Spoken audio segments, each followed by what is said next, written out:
All right, welcome in everyone. Go ahead and get started with Chase. Hey Scott, what allowed you guys to get off to such a good start today and never relinquish the lead? Well, I thought we were touching them up, being physical. We impacted the game. Even tonight, we didn't shoot the ball well. We've been harping on things. You don't have to shoot the ball well to stay competitive. I mean, it helps winning games, but I thought we were active on the defensive end. Garrison and Mo, I thought they did a great job of guarding their man, playing, talking, communicating, fighting through, playing with toughness. And I thought that was a big part of our win. And what was the key to holding Jayson Tatum to the night that he had? I mean, we were good, but he had an off night. All stars have off nights. Big time players have off nights. They're not. It's not a video game every night, even though sometimes it looks that way. It's not. Brad's had a few of them himself. Um, but I thought we contested shots. We showed bodies. We were good. This was one of our best getting back in transition. We talked about it many times. You just got to keep doing your job and not get happy with the win, not get too down with the loss. We got a lot of things moving right now, and we just got to play for one another. And I thought we did that tonight throughout the game. Ava. Scott, going in a little bit more on Mo, where do you think he impacted the game most? It looked like he was able to bring a lot just with his energy as well. His energy in his mouth. Mo talks. He communicates. Sometimes you want him to be quiet at times, but I like that. I like the fact that he's always engaged. You hear him behind when he's not playing. He's still on the bench talking. I think he impacted the game that way. He sets good screens. He knows how to.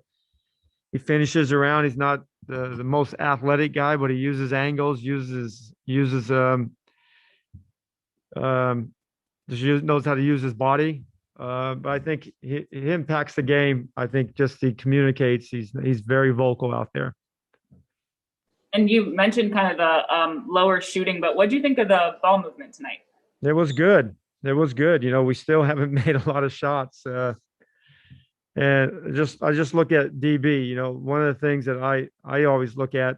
He's going to make his shots. That's not even. I like him to start the season that way. I like him to not miss a lot of his good looks that he's had. But the one thing that I always look at is his rebounding.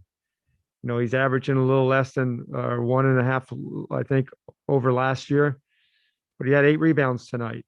He has to get in there. We need his length. We need him to get in there. And I thought tonight was one of his best games.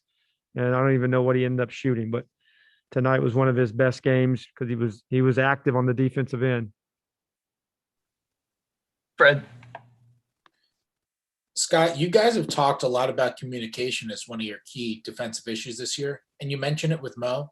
When you are communicating well, what's the actual effect? Like, what does that look like on defense when you are communicating well? Well, it helps. We have some quiet personalities, and sometimes it's hard to get anything out of them. But I think as they get more comfortable, you're going to be able to hear their voice more.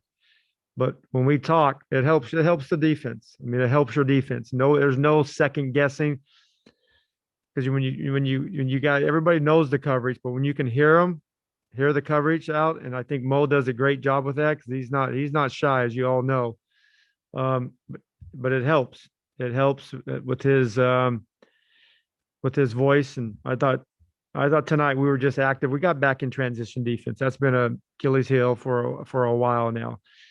We weren't worried about hanging around, trying to get an offensive rebound or jamming up the rebound. We were getting back and getting to our defensive stance. We talked about that. We walked through it yesterday. You got to get down and bend your knees. You got to get down. It's simple. Told them we all done it. We all started the game the same way. You got to bend your knees before you start playing defense. Maybe this is too abstract of a question, but is it more harmful to have like a big man, for example, on the back end of your defense who doesn't communicate at all and just kind of quiet? or one who maybe misidentifies plays or coverages and calls out the wrong stuff? Dang. I'm confused with that question. It's important that you have everybody communicate. It's important because there's so many moving parts. There's so many misdirection plays. There's so many weak side actions, strong side actions. Everybody has to communicate. And it takes time. You don't just come in this league and play and start as a young player and all of a sudden telling veterans what to do. It just doesn't happen that way. But you need to be able to communicate. Your voice needs to be able to heard. I know eventually it's going to be better. It takes patience. It takes patience. I know everybody wants all of our guys to do it perfect, and they're going to get better day by day, and we're going to stay with them. We're going to stay even keel with them, and it's tough at times, trust me, but you got to still do it, and you got to stay with it and have some fun along the way because it's a great game that we all love.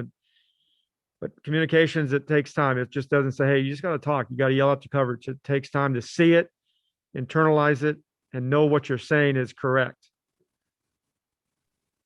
Neil. Scott, do you expect Russ to play tomorrow? And if that's still a TBD kind of thing, what exactly do you guys look for and assess, the day of? Is it him saying, yes, I'm ready to go or not? Is it your medical team saying something?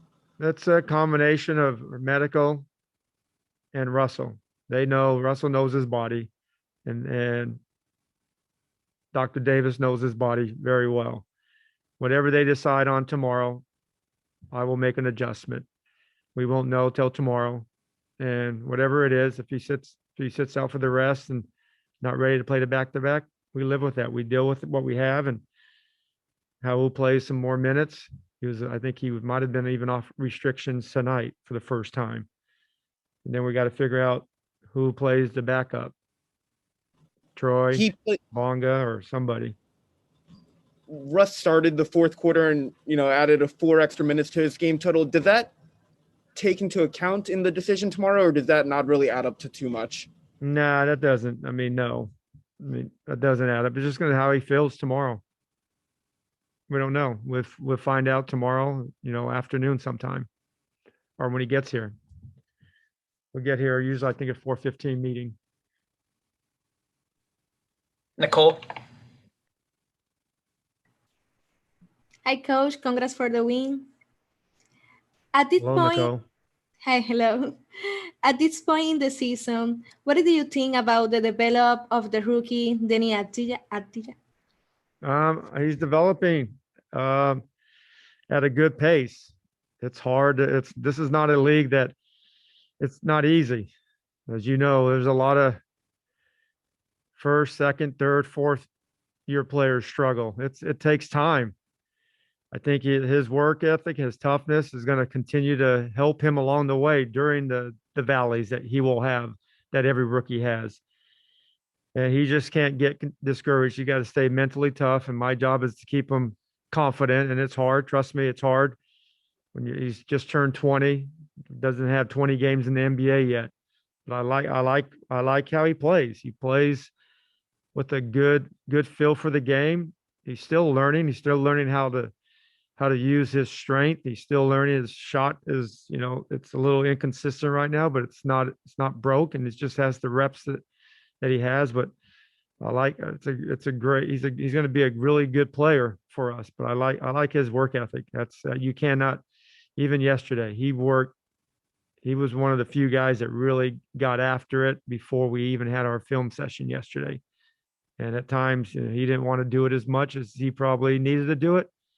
But our coaches did a good job of getting it out of him. But I think it helps. You got to do a little bit every day. And some days you don't feel like doing it. Those are the days you have to do it, because those are the days that nobody wants to do it. They don't do it. But if you're mentally tough, you do it on those days. Zach.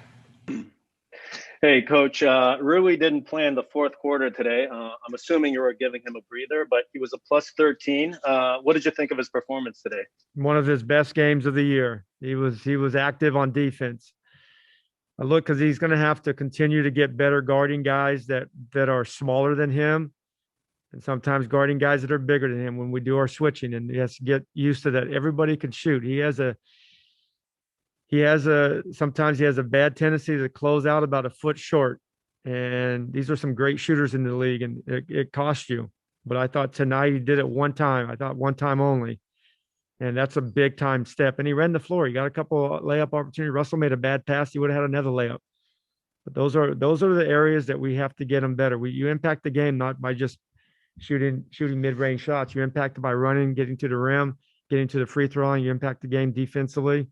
And that's what I thought he did that tonight. Rebounds going to come and go for him because we switch like every team in the league, 1 through 4 at times. And he's going to guard a lot of perimeter guys. So those rebounds are going to come nights, and they're not going to be there some other nights. Kellen? Hey, Coach, I know we've talked about this throughout the season, but, Brad scored 35 today and which starting to feel almost routine. What has he specifically improved on, throughout this season? And how would you describe what he's done so far this year? The mental toughness is just, it's there. Didn't have the start that we had, played a lot of guys that, during that tough stretch that we had when everybody was out, those 3 games on the road, but I thought he stayed with it. And that was an easy opportunity to just throw your hands up. You know what? I'll wait till the group comes back. But that's a sign of our leader. He's going to continue to improve his game physically. The game has slowed down mentally for him. It's just a slower pace. And that's happened 3 or 4 years ago. It's one of the best players in the league. He's not one of the best guards. He's one of the best all-around players in the league. And he's going to have to continue to lead and fight to get us out of this hole. And today was obviously a good start.